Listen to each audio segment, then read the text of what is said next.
Alors, on ne présente pas Madame Vassiliou. Madame Vassiliou est commissaire européen à la culture et l'éducation. Vous noterez que selon les pays, c'est la culture et les sports, la culture et la communication. Et je pense que Bruxelles a raison, que l'Europe a raison en disant la culture et l'éducation. Madame le commissaire, merci d'être là, merci d'être avec nous. Et vous avez vu, la salle s'est re-remplie à l'idée que vous arriviez. Je vous laisse la parole. Merci beaucoup. J'essayerai à parler en français au commencement. Mesdames et messieurs, c'est avec grand plaisir que je suis ici aujourd'hui pour mettre en lumière l'importance de la culture dans l'Union européenne. Eu égard aux nouveaux enjeux auxquels doit répondre ce secteur, ainsi qu'à son importance sur le plan économique et social, j'aimerais vous faire part de mes ambitions et de ma stratégie pour les mois à venir. Ces dernières années, le déploiement rapide des technologies de l'information et de la communication a profondément changé notre quotidien, notre façon de communiquer, mais aussi de créer, de commercialiser, de consommer et de partager. Les matières premières les plus précieuses sont aujourd'hui la capacité d'imaginer, le désir d'expérimenter, l'aptitude à créer. De nombreux créateurs dans toute l'Europe sont les vecteurs indispensables d'une grande partie de notre diversité culturelle. L'environnement numérique peut contribuer à l'épanouissement de cette diversité, à condition que nous préservions et que nous développions les cadres appropriés pour la diversité de la création individuelle. Les industries culturelles et créatives, dépendant des droits de propriété intellectuelle qui garantissent la juste rémunération de la création. La Commission européenne prépare plusieurs initiatives dans le domaine du droit de propriété intellectuelle. Il s'agit d'une proposition législative sur les œuvres orphelines, d'une communication sur l'application du droit de propriété intellectuelle, une proposition législative sur la gestion collective des droits, ainsi que d'une consultation sur la distribution d'œuvres audiovisuelles et d'autres contenus culturels en ligne. À cet égard, nous devons garantir que les conditions sont les mêmes pour tous. En matière de gestion des droits de propriété intellectuelle et de pratiques commerciales, il convient également d'attendre l'accès des consommateurs à l'ensemble de la création culturelle que l'Europe peut offrir. C'est pourquoi, mesdames et messieurs, le passage au numérique est un enjeu majeur pour la création culturelle. J'ai récemment pris des mesures qui, à mon sens, favoriseront cette transition. Avec ma collègue Nelly Cruz, j'ai d'abord instauré un comité de sages. Ce comité est constitué de 3 membres. Maurice Lévy, PDG de l'Agence française de publicité et de communication Publicis, qui est parmi nous aujourd'hui, j'espère. Elisabeth Nickermann, directrice générale de la Bibliothèque nationale en Allemagne et présidente de la Fondation pour la Bibliothèque numérique européenne, et Jacques de Decker, écrivain et journaliste belge. Ces 3 personnalités ont pour mission de formuler des recommandations sur les moyens d'accélérer la numérisation des œuvres culturelles, d'améliorer leur accessibilité en ligne dans toute l'Europe et de mieux les conserver. Ces recommandations doivent à terme permettre à Europeana, la bibliothèque numérique européenne, de prendre une nouvelle dimension. Nous attendons les rapports du comité à la fin de cette année. La seconde mesure vise à encourager la numérisation des salles du cinéma. En septembre, la Commission a adopté une communication sur les opportunités et défis pour le cinéma européen à l'ère du numérique. De nombreux cinémas européens sont déjà passés au numérique. Mais cette transition pourrait poser problème à grand nombre d'entre eux. Les experts estiment aujourd'hui que 20 000 des 30 000 salles européennes pourraient être équipées grâce au système de frais de copie virtuelle. Ce modèle importé des États-Unis est adapté aux multiplexes diffusant principalement des productions américaines. Mais pourquoi les 10 000 autres salles sont-elles menacées? Il s'agit souvent de structures plus petites dont la programmation est plus axée sur le cinéma d'auteur et les productions européennes. Tel est par exemple le cas des 1500 salles du réseau Europa Cinéma soutenues par le programme Média.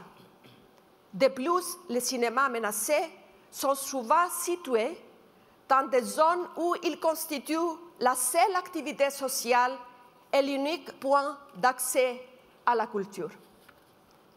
C'est pourquoi de plus en plus de pays élaborent des modèles qui font largement appel au financement public pour permettre, sinon à la totalité, au moins à la plupart des cinémas, de passer au numérique. Et il me revient d'honneur de mettre en place les cadres appropriés au niveau européen en collaboration avec mon collègue Joaquín Almunia, chargé de la politique de la concurrence. En France, par exemple, le développement du parc numérique est impressionnant. Dans aucun autre pays européen comparable, le cinéma numérique n'a connu un tel essor. Je sais qu'Avignon, par exemple, dispose déjà de 2 cinémas numériques. La stratégie de la Commission viendra renforcer les mesures nationales et locales. Nous proposons diverses possibilités de financement, parmi lesquelles les aides d'État ainsi que l'appui éventuel du Fonds européen de développement régional et du programme Média. Au-delà de notre dispositif en faveur de la numérisation des cinémas, je souhaite mettre l'accent sur le rôle majeur du cinéma dans la définition des identités européennes. Les paysages cinématographiques évoluent rapidement dans le monde entier et ouvrent de nouvelles perspectives à l'industrie audiovisuelle et au cinéma européen. Dans le même temps, nous devons nous intéresser à l'investissement dans les équipements, à la formation et aux nouveaux modèles économiques. Le programme Média vise à renforcer la compétitivité des secteurs de l'audiovisuel et du cinéma en Europe. Il consacre un budget de 755 millions d'euros à l'appui de l'industrie cinématographique européenne pour la période 2007-2013. Mais il contribue également à accroître la diffusion des œuvres européennes et à renforcer la diversité culturelle et linguistique en Europe. Cette année, au Festival de Cannes, 20 des films sélectionnés avaient bénéficié du soutien du programme Média. Des films soutenus par Média ont remporté 8 des 10 derniers Palmes d'Or à Cannes, ainsi que plusieurs Oscars du meilleur film étranger, comme La vie des autres en 2007 ou Les faussaires en 2008, pour n'en citer que 2. C'est pourquoi le fonds de garantie média pour la production sera bientôt mis en place. Il apportera entre 2010 et 2013 8 millions d'euros sous forme de garantie de prêts pour favoriser et faciliter l'accès au financement des sociétés de production européenne. So, ladies and gentlemen, let me now turn to cultural and creative industries. CCIs are not only essential for cultural diversity in Europe, they are also one of Europe's most dynamic sectors and an important provider of quality jobs. Around 5 million people across the EU work in these industries. They include performing arts, visual arts, cultural heritage, film, television and radio, music, book publishing, press, video games, new media, architecture, graphic and fashion design, and advertising. So these sectors contribute around 2.6% of EU GDP, and their growth rate is higher than in the rest of the economy. Their contribution to EU GDP is greater than that of chemicals and plastic products industry, which represents 2.3%, and of real estate activities, which represents only 2.1%. In this region of Provence-Alpes-Côte d'Azur, CCIs represent around 60,000 jobs. The art craft industry alone is the first cultural employer in the region. 2 dedicated CCI institutions have been set up in the region: the multimedia incubator La Belle de Mai in Marseille and the École Nationale Supérieure de Photographie in Arles. All this underlines the economic potential and attractiveness of the cultural sector. Our recent green paper on unlocking the potential of creative and cultural industries has sparked a debate on how to create an environment in which the sector can fulfill its potential and contribute to economic growth. Messages from the consultation include the need to improve guarantee schemes and to ease access to finance, to invest in skills to match emerging needs, to target support for clusters and networks, and to create partnerships between the culture sector and others to make the most of creative spillovers. Ladies and gentlemen, a vibrant culture sector can also be a major element of a region's attractiveness and part of its strategic vision for economic and social development. 6 billion euros of cohesion funding have been allocated to culture for 2007-2013 to protect and preserve cultural heritage, develop cultural infrastructure, and support cultural services. But of course, let me stress here the fact that for cultural funds to be utilized, they have to be made priority by the member state or by the region. So I always plead with the regions, with the states, do make use of these funds. Good cultural projects may contribute to both the competitiveness and the social cohesion of our cities and regions. Look at the way that European capitals of culture, such as Lille or Liverpool, for example, have successfully invested in culture through smart choices in order to reshape the city and its image. And I think here in Avignon, too, this has been done in 2002 when it was a cultural capital of Europe. Investment in culture leverages large returns. In 2004, when Lille was European Capital of Culture, €1 invested in the project from public funds has generated more or less €10 in the economic cycle of the city on the long term. 9 million visitors came to Lille that year, which is an increase of 30% in the number of tourists compared to the previous years.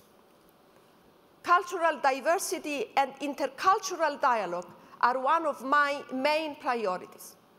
2010 is the year, the European year, dedicated to the fight against poverty and social exclusion.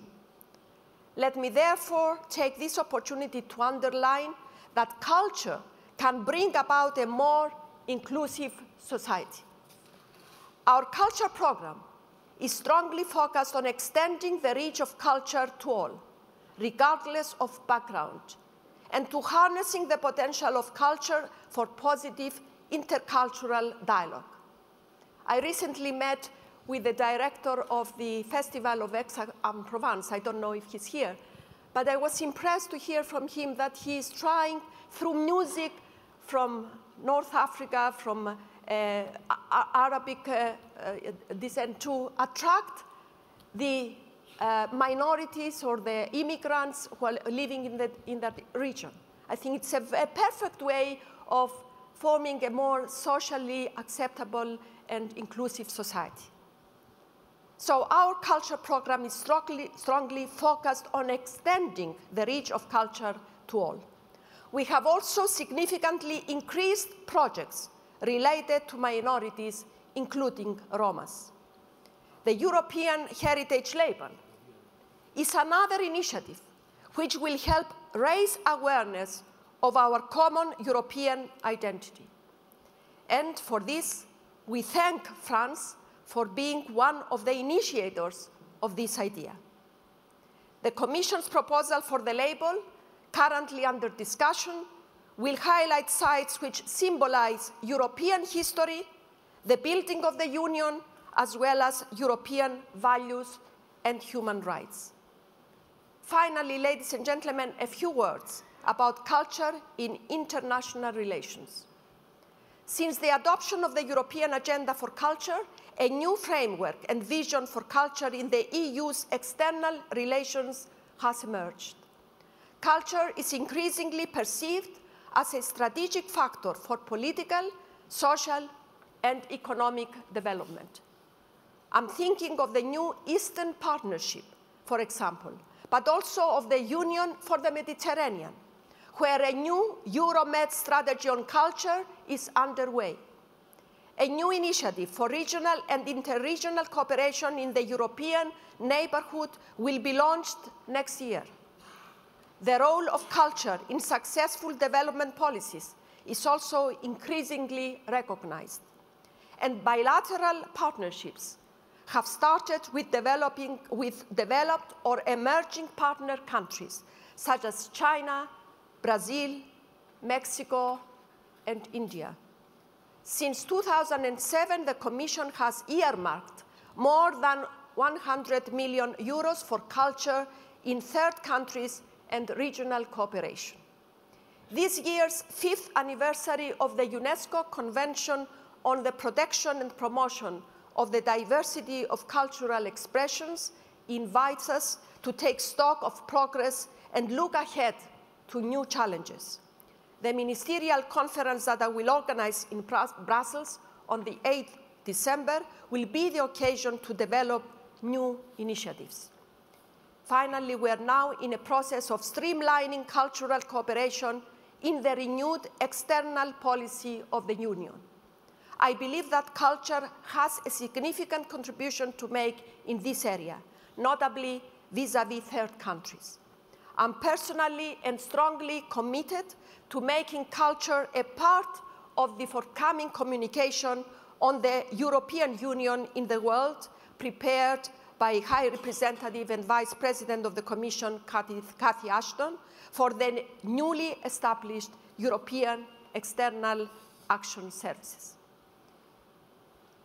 Dear participants, Europe is still suffering the effects of the world's worst economic crisis since the 1930s.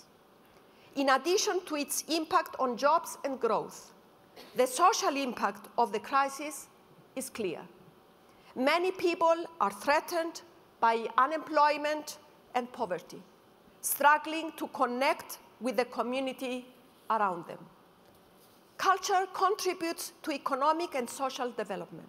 It creates jobs and growth in cities and regions, sparks innovation in other sectors, and unlocks creative thinking.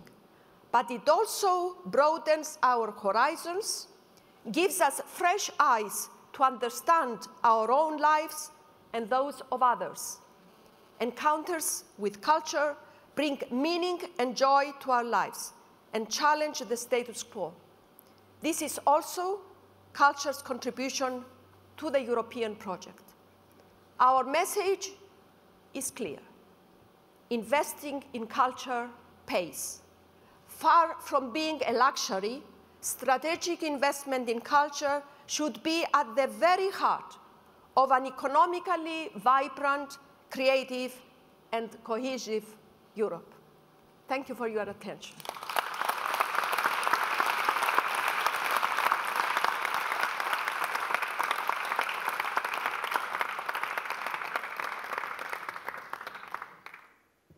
Madame le commissaire, merci. Je dois dire que vous facilitez la tâche de notre ministre. J'ai connu un certain nombre de ses prédécesseurs qui pouvaient avoir quelques soucis pour essayer de faire valider leurs idées à Bruxelles. Je vois avec plaisir que Frédéric Mitterrand, entouré de 2 jeunes femmes qui partagent ses opinions, va pouvoir maintenant vous dire à quel point il est d'accord avec tout ce que vous nous avez dit. Madame le commissaire, merci. Monsieur le ministre, à vous.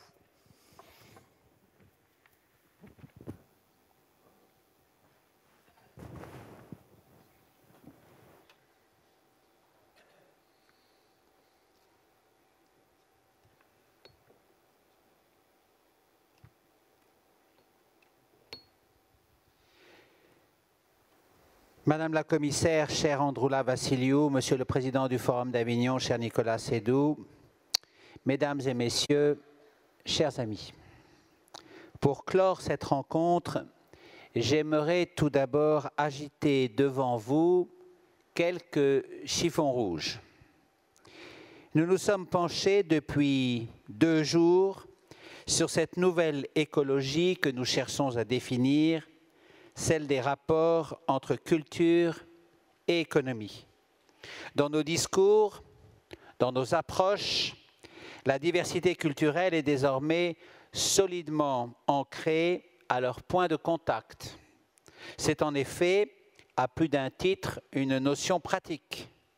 Elle permet d'allier sous un même terme les différentes acceptions de la notion de valeur, de marier l'économie du symbolique à l'économie tout court. Si la diversité culturelle peut être source de profit, elle est également une valeur en soi. Elle se place ainsi par son existence juridique comme une sorte de pierre philosophale permettant de faciliter les liens entre les mondes de la culture et de l'économie. Pour autant, elle est perçue parfois comme un slogan sans fond, ouvrant à la logique du tout marchand ou encore au relativisme. Or, si l'on veut ne pas gâcher cette belle idée, il nous faut rester vigilants au maintien de l'équilibre qui la constitue. Derrière l'éloge du métissage se cache parfois la seule logique marchande.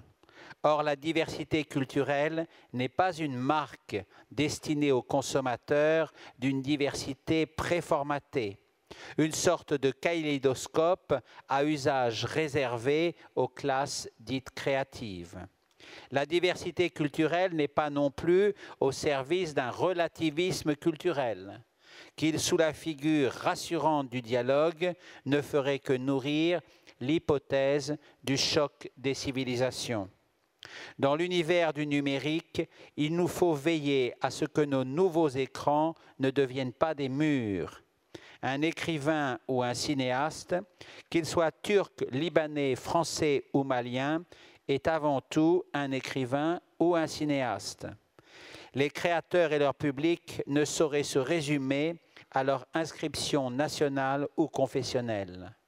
Ce qui se joue dans les pratiques culturelles, c'est la reconnaissance des singularités, mais c'est aussi l'expérience de la liaison. C'est la capacité de chacun à se déprendre de soi-même en se retrouvant. Je pense par exemple à Basquiat, qui nous a montré comment, dans le branchement de ses racines haïtiennes sur le marché de l'art américain, l'universel peut émerger des parcours singuliers. C'est aussi le désir de la rencontre. C'est par exemple Wim Wenders partant au Japon à la recherche du chef opérateur qui travaillait avec Ozu et dont tout le monde avait perdu la trace. La diversité culturelle relève du pari, celui qui consiste à vouloir faire coexister deux points de vue. D'un côté, un point de vue culturel, selon lequel c'est du pluralisme qu'émerge la variété des angles de vue sur le réel, comme c'est le cas pour l'expérience esthétique. De l'autre, un point de vue économique, selon lequel le pluralisme génère de la valeur. C'est là, je crois, le cœur de la convention de l'UNESCO signée en 2005, dont la France a été l'une des plus ardentes avocates. Notre tâche, c'est de faire en sorte que ces deux lectures ne se chevauchent pas et qu'elles puissent garder chacune leur intégrité. Gérer cet équilibre, c'est pour moi savoir se garder d'une approche strictement économique des biens culturels, car dans la nuit du fétichisme technologique et des tuyaux, tous les contenus sont gris. À l'inverse, les diabolisations du marché ne sont à terme productives pour personne. Je repense à notre session si intéressante avec les étudiants à l'Université d'Avignon. L'illusion d'une opposition tranchée entre la gratuité et l'amour d'un côté et le monde marchand de l'autre peut se comprendre. Elle est une réaction saine au tout marketing, à la marchandisation tous azimuts. Pour autant, la culture s'appuie aussi sur le marché. Le piratage fait ses ravages et la défense de l'offre légale nous concerne tous, les publics, l'État, les créateurs, les producteurs, au nord comme au sud. Souleymane Cissé nous a rappelé hier qu'il n'est pas nécessairement enchanté de voir des copies pirates de ses films dans les rues de Bamako, ni j'imagine d'ailleurs de voir les salles de cinéma disparaître du continent africain. Si parfois les mondes du marché et de la culture s'agacent mutuellement, souvent avec raison, c'est justement parce qu'il faut préserver une raison supplémentaire, ensemble un équilibre. La diversité culturelle, cela se gère, se préserve, se régule et la puissance publique doit assumer pleinement sa responsabilité. Réguler la diversité, ce n'est pas seulement établir des cadres juridiques, c'est aussi contribuer au changement des habitudes. La réflexion que j'ai engagée sur la culture pour chacun, telle que je la conçois, n'est pas une substitution d'une politique culturelle de l'offre et de la création par une politique de la demande et de la diffusion. Je veux éviter les visions binaires. Il s'agit de trouver ensemble comment allier les deux et de s'en donner les moyens. À ce titre, je me contenterai brièvement de rappeler que le budget de mon ministère pour 2011 est plus que préservé, il est même en augmentation, ce qui mérite d'être souligné au vu du contexte de crise économique et de compression des finances publiques que nous connaissons. La culture pour chacun, c'est réfléchir ensemble aux manières de refonder nos ambitions pour ce qu'on a coutume d'appeler la démocratie culturelle et la démocratisation de la culture. C'est rassembler et amener vers la culture en s'appuyant par exemple sur la dynamique des communautés de goût que la révolution du numérique et les réseaux sociaux peut faire émerger. C'est aussi soutenir ceux qu'on appelle les professionnels des contenus. Je veux parler de l'éditeur, du libraire, des programmateurs de radio, des créateurs de festivals. À l'âge de l'offre numérique, le discernement de ces gardiens de la qualité est plus que jamais indispensable pour organiser la profusion. Organiser la profusion, c'est aussi garantir le financement de la création, en particulier dans cette phase d'émergence de modèles économiques nouveaux. Chère Madame la Commissaire, vous connaissez l'attachement de la France à la protection du droit d'auteur qui fait partie depuis Beaumarchais de son message culturel en Europe et dans le monde. L'enjeu est d'en adapter le cadre juridique pour permettre de garantir son effectivité afin qu'il puisse entretenir la vitalité de la création. Comme le disait Antoine Gallimard ce matin au sujet du livre numérique et des rapports que le monde de l'édition entretient avec certains grands acteurs du monde de l'Internet, on a besoin de respect de l'autre, d'une sorte de galanterie. Là aussi, comme sur les questions de piratage, je ne crois pas, comme vous le savez, à l'irréversibilité des habitudes. Je suis heureux, Madame la Commissaire, chère Madame la Commissaire, que nous partagions clairement une vision commune sur le changement de donne qui est en train de s'opérer sous l'effet des nouvelles technologies. Je fais bien sûr référence aux différentes initiatives que vous avez portées vous-même dans le domaine du droit de la propriété intellectuelle. Je pense ainsi au comité des sages que vous avez mis en place avec la commissaire Nelly Kreutz, sur la numérisation des œuvres culturelles ou encore au soutien de la Commission au passage des salles de cinéma au numérique que vous venez de nous rappeler avec talent, au programme Média qui vise à renforcer la compétitivité des secteurs de l'audiovisuel et du cinéma, à la mise en place d'un label européen du patrimoine que vous parviendrez, j'en suis certain, à faire aboutir. À ce titre, puisque nous allons bientôt nous réunir dans une quinzaine de jours lors du prochain Conseil des ministres de la Culture et de l'Audiovisuel, je vous confirme d'ores et déjà l'attachement de la France à ce projet. Il nous faut cependant aller plus loin et élargir le champ de nos positions communes. Je pense à la fiscalité des biens culturels en ligne. Les sénateurs Catherine Morin-Desailly et Jean-Pierre Flancade ont rappelé que la TVA à taux réduit pour le livre numérique était désormais de l'ordre de l'évidence. Mais cela va plus loin que le seul livre numérique. Il s'agit demain de réserver la possibilité aux États membres qui le souhaitent d'appliquer un taux réduit pour l'ensemble des biens et services culturels diffusés sur support physique ou distribués en ligne. C'est d'ailleurs l'un des objectifs qu'a fixé le président de la République à l'occasion de ses vœux 2010 au monde de la culture. Je m'investis personnellement sur cet objectif et souhaite que la France lance très prochainement une initiative forte pour sensibiliser les États membres et la Commission afin que nous convergions vers cette approche qui ne peut être que bénéfique pour tous. Je voudrais évoquer également avec vous la question de la négociation par la Commission d'accords culturels avec les pays tiers à l'occasion de négociations commerciales. Il serait bon d'aller encore plus loin dans la réflexion sur la stratégie globale que vous proposez.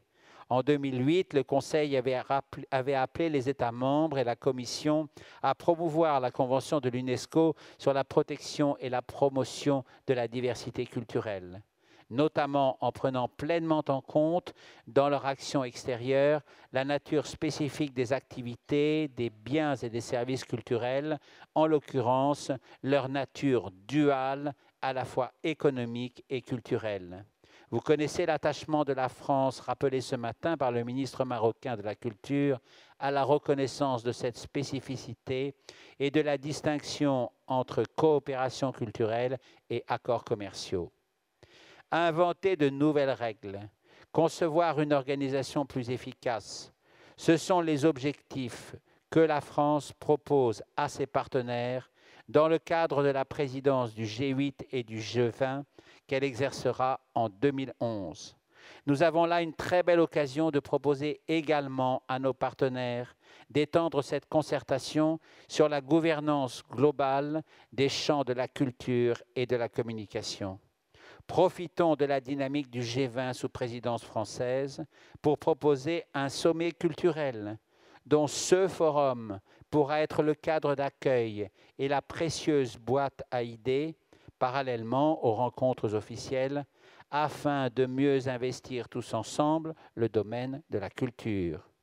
Les sujets à aborder ne manquent pas, nous le savons, de la fracture numérique aux nouveaux outils pour mesurer par exemple l'impact économique de la culture, la répartition de la valeur, les financements innovants, mais aussi l'entretien du désir de culture. Sur tous ces points, c'est notre responsabilité à tous qui est engagée, acteurs publics comme acteurs privés. Une nouvelle écologie des rapports entre la culture et l'économie est en train de se mettre en place avec le tournant du numérique.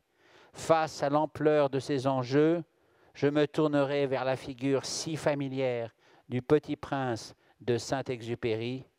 Rappelons-nous de ce moment où l'aviateur, trahi par la technique, dit à l'enfant « Tu es responsable de ce que tu as apprivoisé ».